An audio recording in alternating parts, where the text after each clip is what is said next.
कहानी पिघलती बर्फ और लापरवाही का नतीजा। जंगल में सर्दियों का मौसम आ चुका था।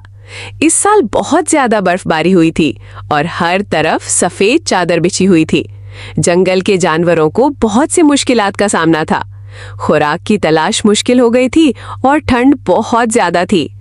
छोटू खरगोश ने अपनी बिल में बहुत सी खुराक जमा कर रखी थी, लेकिन फिर भी उसे कुछ ताज़ा जड़ी बूटियां चाहिए थी जो बर्फ के नीचे दबी हुई थी।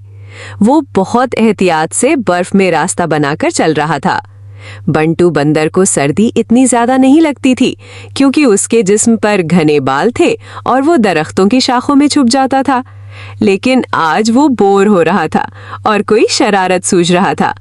उसकी नजर जंगल के एक हिस्से में एक गहरी खाई पर पड़ी जो बर्फ से ढकी हुई थी।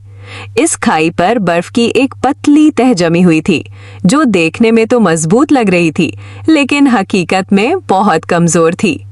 बंटू ने एक पत्थर उठाया और उसे खाई के ऊपर फेंका। पत्थर बर्फ पर फिसला और खाई में गिर गया। उसे कोई खास फर्क नहीं पड़ा क्योंकि वो तो सिर्फ बोरियत दूर कर रहा था।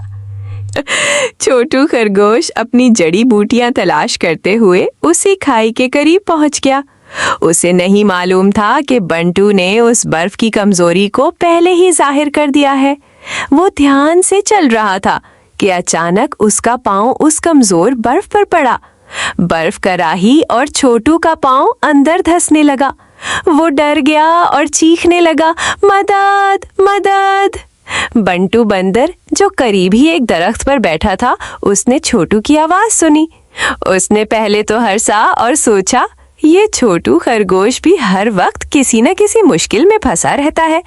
लेकिन फिर उसे याद आया कि उसने ही उस बर्फ को तोड़ा था एक पत्थर फेंककर, और उसकी वजह से छोटू अब खतरे में था।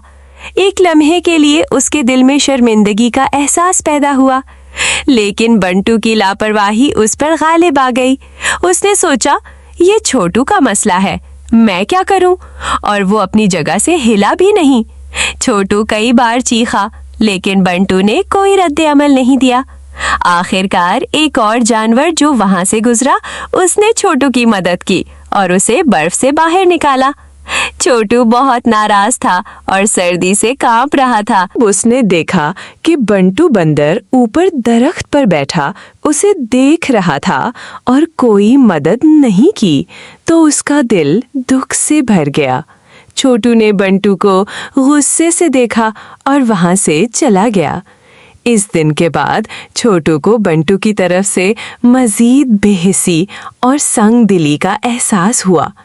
वो समझ गया कि बंटू एक ऐसा बंदर है जो सिर्फ अपनी परवाह करता है और दूसरों की तकलीफ का उसे कोई एहसास नहीं। बंटू भी इस वाक़े को भूलकर अपनी दुनिया में मगन हो गया।